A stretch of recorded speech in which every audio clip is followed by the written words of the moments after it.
Hello everyone, this is Suryakant from Intel, currently working on OpenBMC firmware development and having 16-year experience in the platform firmware development.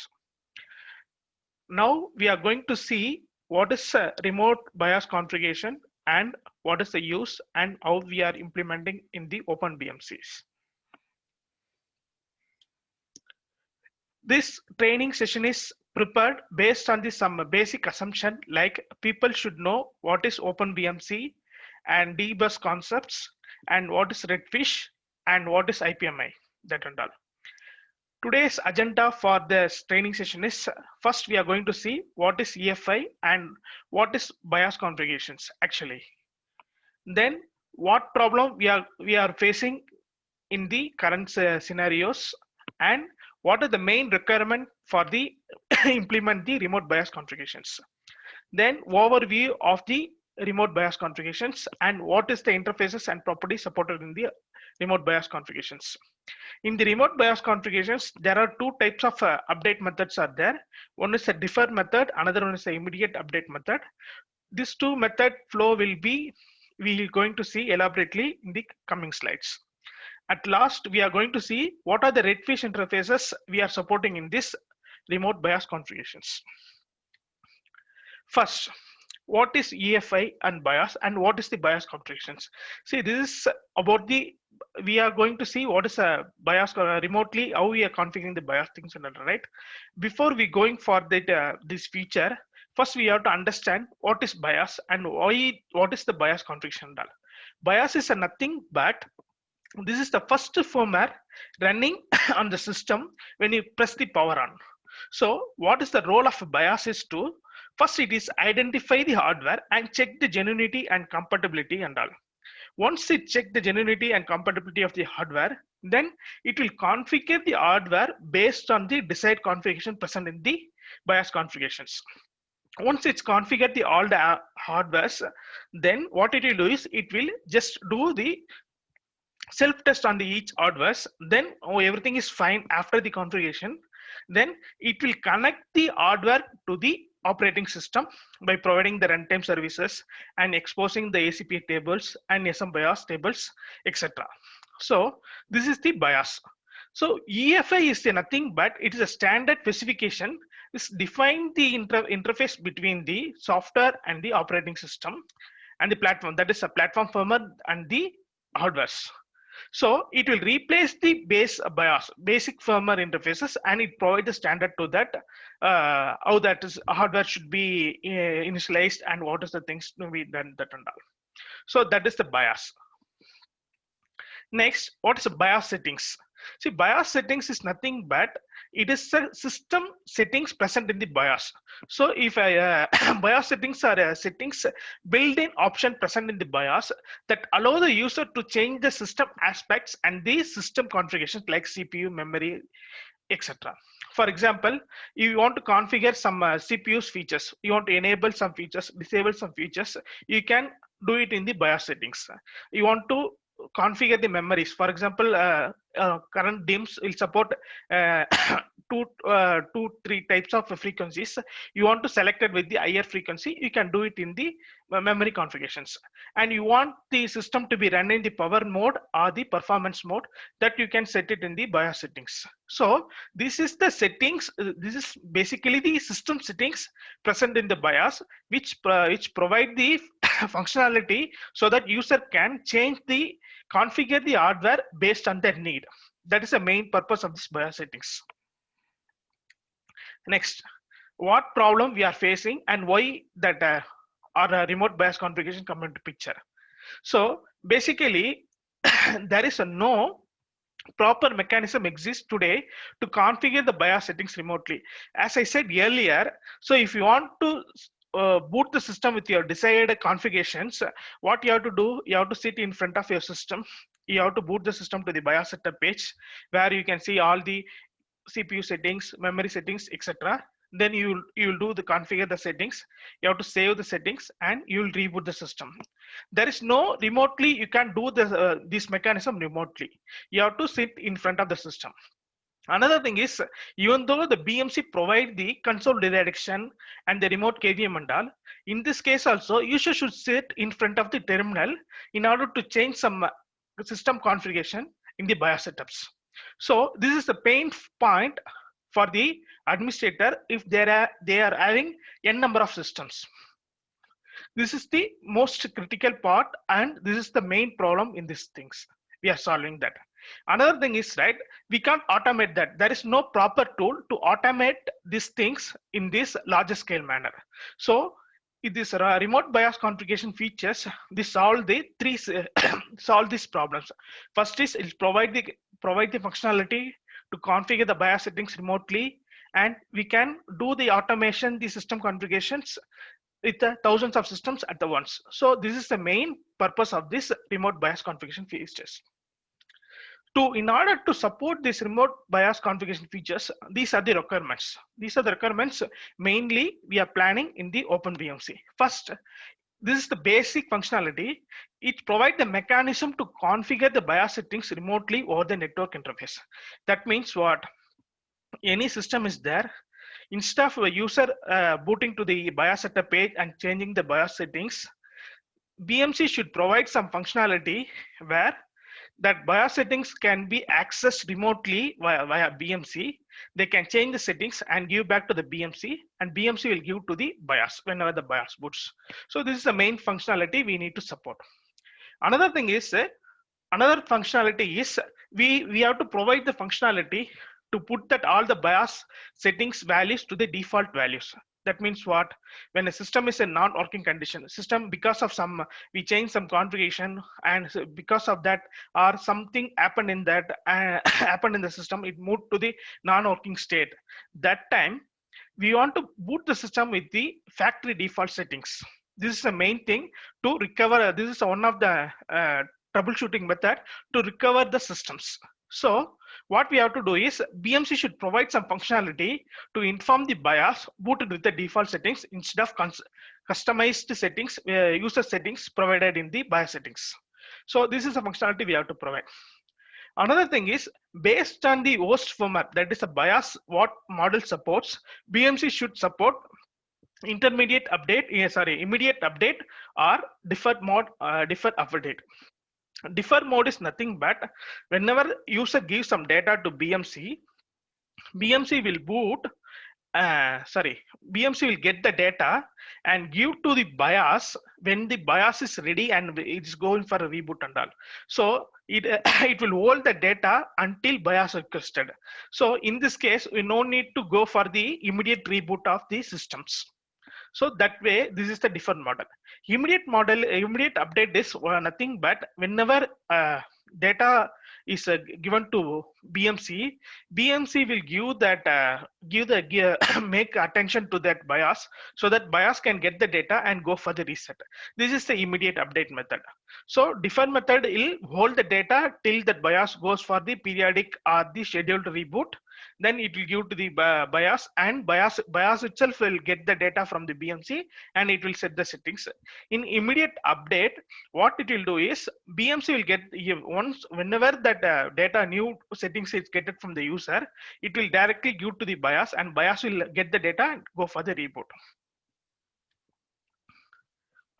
Another thing is we have to support BIOS attribute registries and BIOS schemas in the Redfish.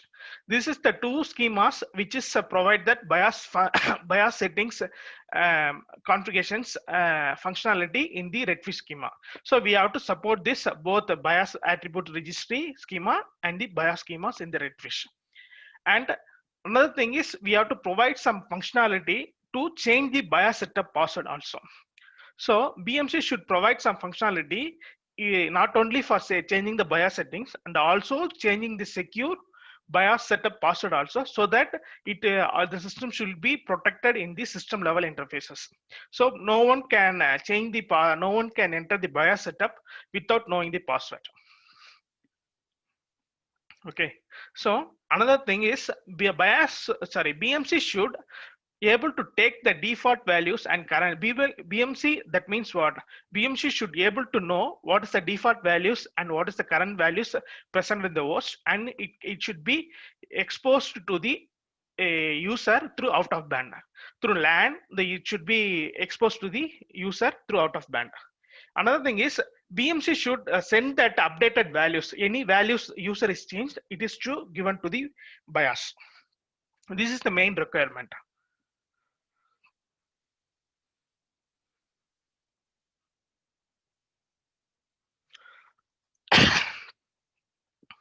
Yeah, yeah. Next, we are going to see overview of remote BIOS configurations. Here, remote BIOS daemon is the main heart of this architecture, where it will provide this functionality like set attributes, get attributes, and verify password and change password, that and all. These are the functionalities methods which is supported to get the any value, any new values they can set it via that set attributes. Any new they can get that current values using the get attributes. Verify password and change password is a methods used to verify the user password, and change password is used to change the passwords. And and an RBC daemon exposing these four properties. One is the base BIOS table and pending attributes and reset BIOS settings, and it's a password in it done or not. So come to the first properties, base BIOS table. Base BIOS table is nothing but it contains the list of all detailed attributes. So for example, if it will contain the full set of attributes details. So if any attributes with the what is the default values, what is the current values, what is supported values, whether it is a read-only values or not, and what is the description of that particular attributes, all the details, it will contain all the details of that attribute, and it is a list of full attributes present in the BIOS settings. Pending attributes property is nothing but it is the list of new attributes values. So whenever user change anything, that change anything, that will be saved in the pending attributes. So this will contain the pending attributes values which will be given to the BIOS during the BIOS boot, and BIOS will get the data that and all. Reset BIOS settings property is the flag which used to convey the BIOS that you have to boot it with the default values or not. And is BIOS password init is the internal flag we used to communicate between the interface and the RBC daemon whether we received that password init. That means password related data are not, like passwords, what is the password seeds and what is the algorithm used in the password, and password hash are received from the BIOS or not. That is the main use of the is password init done. So you can see these interfaces right around this RBC daemon. So the RBC daemon should work independent of all the interfaces like a LAN, that is IPMI and Redfish. It should be independent of the this interfaces, that is IPMI and PLDM and Redfish and all. So RBC RBC daemon, this property will be in the native dbus format only. It will be stored the data. It's not like any other format. So it will store the data in the native dbus format. So how it will, for example, take in case of Intel, right? Intel BIOS will give the data via the cases interface via the Intel OEM command, like in the proprietary, and how it will give in the Intel proprietary XML format, which contain all the attributes details and give that full data to the BMC via cases interface. That in the Intel OEM interfaces, that is IPMI, what it will do is that command, it will just validate because it's OEM specific, right? And it will validate the OEM proprietary XML. Once the XML is fine, then what it will do is it'll convert that XML into native dbus format and give to RBC daemon. That is the Intel solution. In similarly, IBM or other companies, what they can do, they can get the data via MCTP interface, and that through PLDM, they'll get all the data in the BIOS tables, string tables, attribute tables, attribute value tables, and everything will get the data in the PLDM format, they PLDM daemon will convert because PLDM daemon here it is act as a interface which convert all the tables into the native DBS format and set it to the RBC daemon. So whatever data is setting into the RBC daemon should be in independent of interface specific. It should be generic OpenBMC and DBus method. It should be in the DBus format only. Similarly, any data we received from the host, if for example in future host interface, Redfish host interface is defined and BIOS is supporting that BIOS host interface, and then BIOS giving the data via that Redfish host interface, then once the Redfish host interface receive the data from BIOS, it Redfish daemon's responsibility to convert that data from Redfish host interface format into the that native DBus format and give it to RBC daemon. That is the main purpose of that. So RBC daemon should be independent of the interfaces specific, and it will hold the data. So whoever consume the data, they will convert into that their needed interfaces format and they can display it. For example, if you want to display some data in the Redfish Redfish schema, then what it will do is Redfish API will convert this DBus native DBus format method of data that is base BIOS table into that Redfish format. Then it will display it in the Redfish interfaces.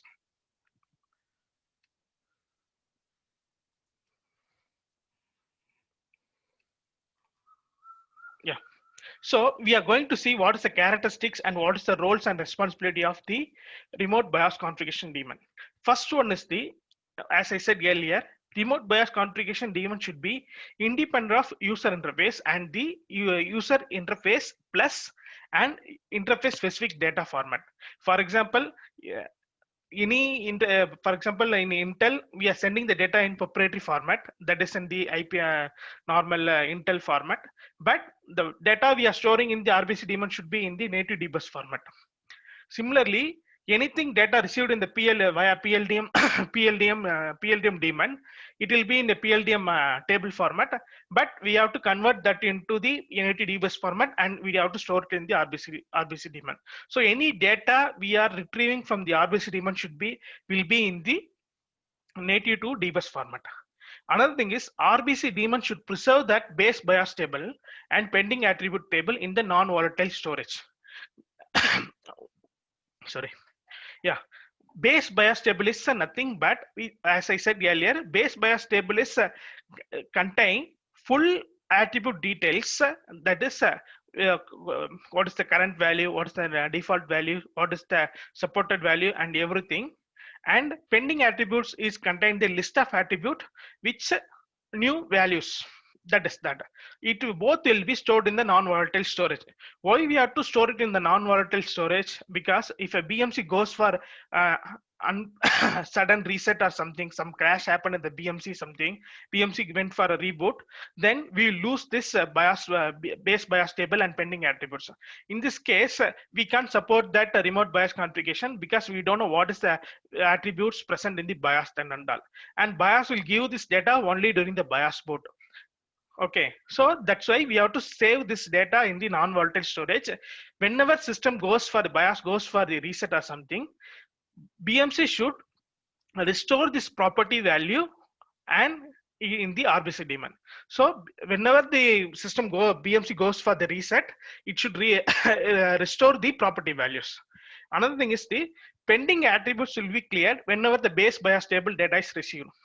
Why we have to clear this pending attribute is whenever that base BIOS table is received is base BIOS table is nothing but it's a list of attribute details.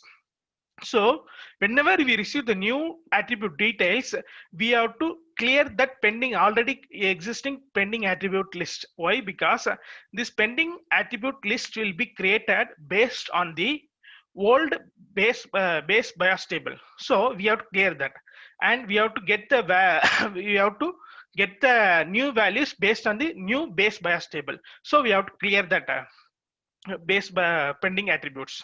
And whenever that whenever the pending attribute properties are set, then RBC daemon should generate the signal, property change signal, so that who in immediate model who are waiting for the bias settings to be, if new settings are changed, then they can read the pending attributes, they can update and they can inform the bias, and bias get the data from the BMC.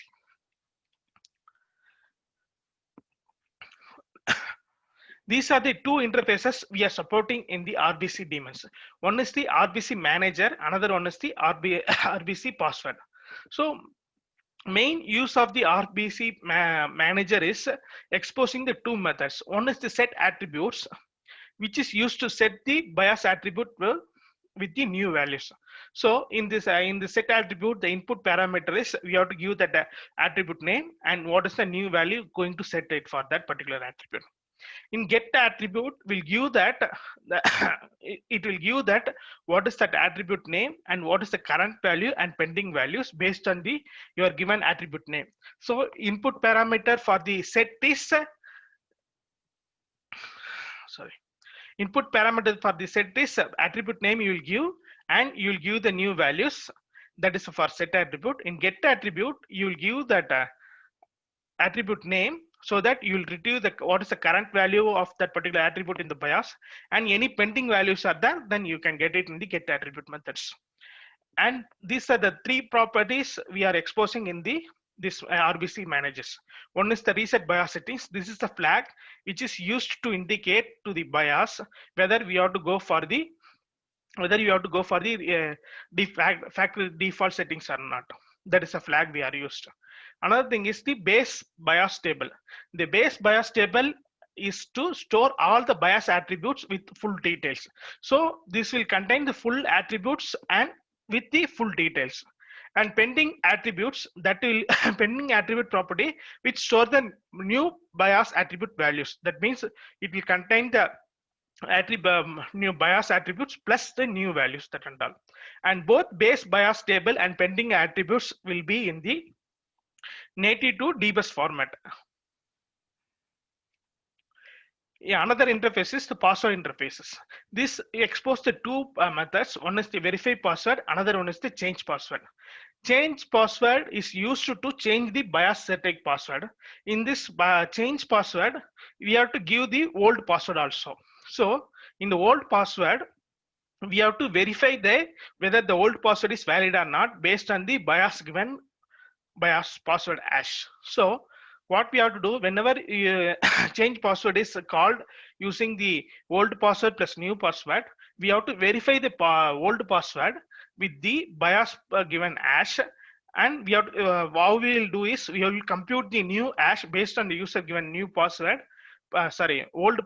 user given old password plus the bias given hash seed, and we'll compute the new hash and we'll compare with the bias given hash. If it is a match, then we'll give that, we'll update the bias hash to the bias, or else we'll throw the error. That is the two method we are exposing. And one property is bias init done or not. This is a flag internally used in the BMC to indicate whether that we receive the bias hash details from the bias or not.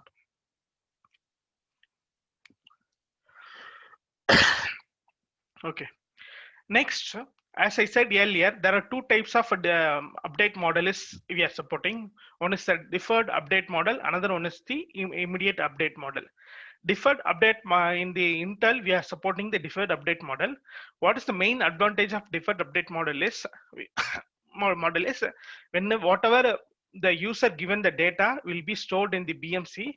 Whenever the bias goes for the reset, then it will get the data from BMC and it will set it in the bias, and it will go, the new settings will be reflected there. See, that is we will go the flow based on this deferred update model. For example, during the bias boot, bias will give that what's the capability of the that bias that is UEFI bias support, whether it can go for the deferred model or update model. What they want, they can bias will give the data to BMC through KCS interface or whatever interfaces that bias will support, it will give the data to BMC.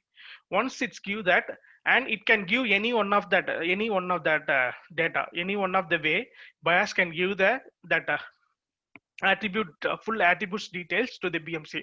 For example, Intel case, Intel is giving the data in the compressed XML format and given to the given via KCS to the BMC. And some other OEMs, they can give the data in PLDM bias table format to the BMC. Or if a bias supports the Redfish host interface, then they can use that Redfish host interface to give the data to BMC. It is up to the implementation. It is a this design should be independent of the interface design. Once bias give the data to BMC, then bias will check whether that any configurations or any status are changed, any pending items are there or not during the bias boot. If any pending any values are there, then it will get the data configuration status, whether that given data is valid or not. It will get the pending attributes from the BMC, and it will check whether that base bias table which is present in the BMC is intact with the base bias table present in the bias. This is why, because this base bias table data present in the BMC and the data present in the bias should be in match in order to maintain the integrity. Why? Because if data given to the bias and someone changed some attribute values in the bias they are booted to bias setup and they change something, then value will be mismatched, and what are the pending attributes created based on the old bias base table in the BMC side will be invalid, and we have to discard the data. That's why we will check the first whether that table pending attributes created is based on the existing bias table is intact with the bias data or not. Once the data is intact with the bias and BMC, then it will check whether the pending attribute list is present or not in the BMC. If it is there, then it will get the data from BMC and it will update the data and send the updated bias bias table, that is updated data, to BMC, and BMC will discard the pending attributes whenever they receive the base bias table. Once the base bias table is discarded in BMC, then bias will go for a reset. In that next time, that pending attributes will be not available in the BMC because we received a new base bias table, so it will continue the bias boot. In immediate update flow, similarly, in immediate update flow, what it will do is it is similar to differ model only, but in this case, BMC will BMC anyway, the RBC daemon will raise that property pending attributes changed signal. Here, the interface, whichever interface is handling that immediate update model, right? For example, the PLDM daemon is handling that immediate update model, right? Then what it has to do is it has to capture the property change signal and it has to inform the bias or it reset the bias, so that bias will get the data from BMC and it will update the data. It will update the BMC structure and it will give that updated data to the BMC. This is the immediate update model. In the main thing is any values we changed, there is whenever the pending attributes is created, immediately it consumed the bias and the pending attributes will be cleared then and there. So there is no if you query any pending attributes in the immediate update model in BMC side, it will be cleared once it is consumed in the bias. Next, at last, we are going to see the Redfish interface for the remote BIOS configurations. So these are the Redfish interfaces we are supporting in the remote BIOS configurations. One is the get method, which is used to get the all current BIOS settings and name value pair. So if you do the get method of the BIOS schema, what it will provide is it will give the list of attribute name and the current values. So in this case, user will understand what is the current settings of the attributes that and all. And if you want to know details and full detail about the particular attributes or the full attributes, then they have to go for the get methods in a registry BIOS. So in this registry BIOS, we'll do that attribute. It will go to the attribute registry schema, which will give the full detailed information about the bias attributes, like what is the current values, what is the supported values, what is the description of that particular attributes, and what is the menu path, and what is the default values. And it will give the all the details of the attributes, and it will give the list of all attributes. And if a user want to change the bias password, they have to use the action of the change password in the bias schema. So the bias schema, the bias dot change password is action is used to change the bias password. In this case, user has to give the old password in order to change the bias password. And the fourth one is the if your user want to boot the system with the default settings, then they have to use that reset bias action to reset the bias with the bias settings. This is not the resetting the system, this is resetting the bias settings. Yeah, fifth one is to see if you want to update any values in the attributes, then we have to use the settings schema to update the values. You have to use the patch method. In this patch method, you have to give the attribute name and the value as the input. So attribute name, you can get it from the bias schema, and you can get the current value there. And if you want to know if you want to know the supported values, or what is the supported values and what is the default values, you can get it from the attribute registry schema, so that for particular attributes, so that based on that you can set the new values there. If value is allowed and value is supported, then you will get the success completion code, or else it will throw the error. Sixth one is if you want to know what is the pending attributes present in that, you set up some values there.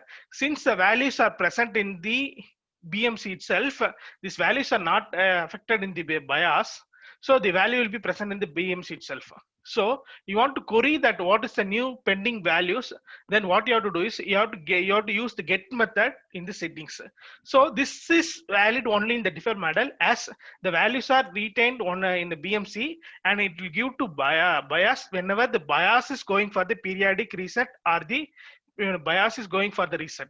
It's not like immediately bias will consume. So for a deferred model only, we'll get the pending list.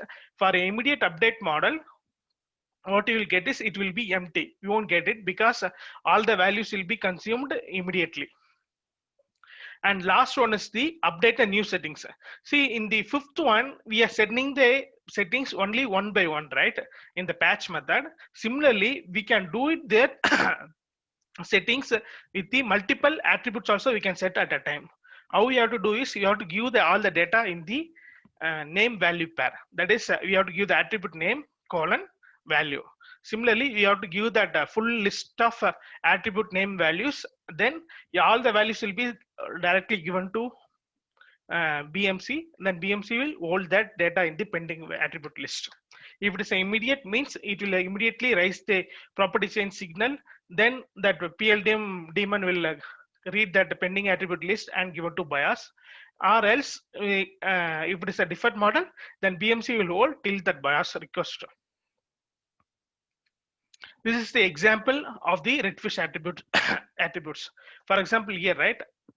As I said, attribute registry will provide the full detail about all the attributes. Okay, so for example, take this Nick boot one. This is attribute name, and this will tell whether this particular is read only or not. That means if it is read only true, means you can change these values. If it is read only false, means you can change these values. What is the value type, and what is the default values? What is the current value? What is the value supported? This all the details will be there. Similarly, this is the second attributes. It will contain the embedded SATA is the second attribute, and it will contain the what is the current value, and what is the description, and what is the help text, and where it will be present in the BIOS setup. All the details. Similarly, it will contain the full BIOS settings details in the attribute registry attributes. Attribute registry will provide full information about the BIOS settings. In the BIOS schema, you will get the list of attribute name and the current values. So if you query that same thing /BIOS, you will get that. If you go, Yeah, if you query the system slash bias, then what you will get is you will get this thing. You will get only this what is the attribute name and the what is the current value.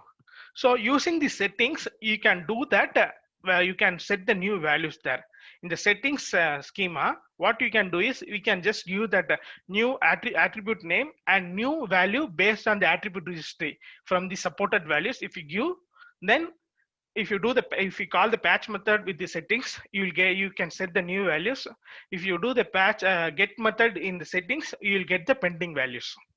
As I said earlier, there is two action item we are supporting. One is the resetting the bias settings. This will put the bias set the flag to inform the bias to the default boot the system with the default settings, and the change password will help to change the bias password in the BMC and also in the bias. So this is the example of that and all. You can see more detail in the particular attribute registry schema and the bias schema. These are the reference for this material prepared. First one is related to the PLDM specification of the BIOS configurations. So this will provide that how that PLDM daemon can get the data in the what format and what is that, how the table BIOS table will look like.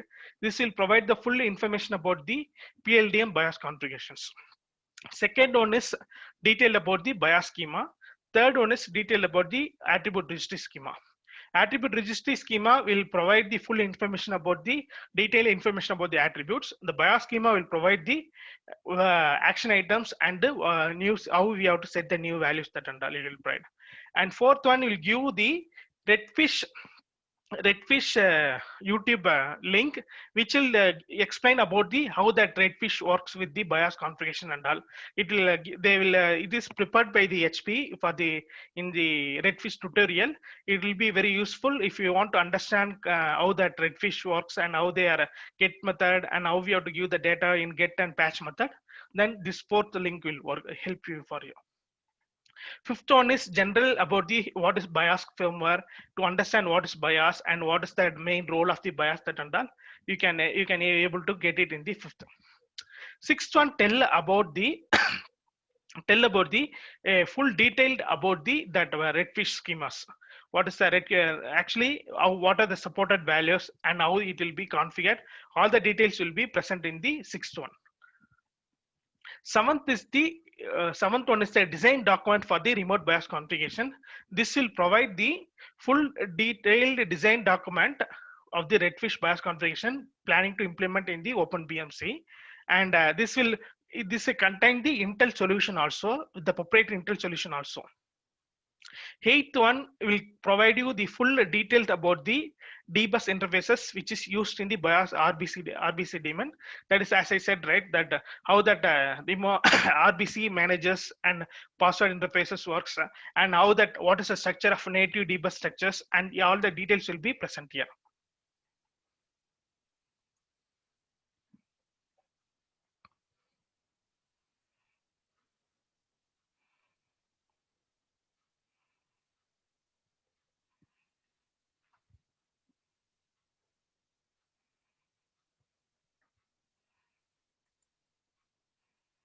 See, if you see here, right, this is the base BIOS table as we discussed, right? So it will contain the full map, full list of attributes with all the details. So for example, it is an array of that is a map of the map of the full attributes which contain all the details. Here they just give example, right? So DDR frequency limit is the attribute name, and whether it is a string type or not, this is the attribute type. What is the type of that, and whether it is a read only or not, it contains that, and what is the description, and what is the menu path, and what is that the current values, and what is the default values, and what is the supported values. Everything will be present here. So it will contain the full data in the native to dbus format. And similarly for the pending attributes also, it is a dict of pending, that is a attribute name and the what is the type and what is the new values. So it will be in the native to dbus format.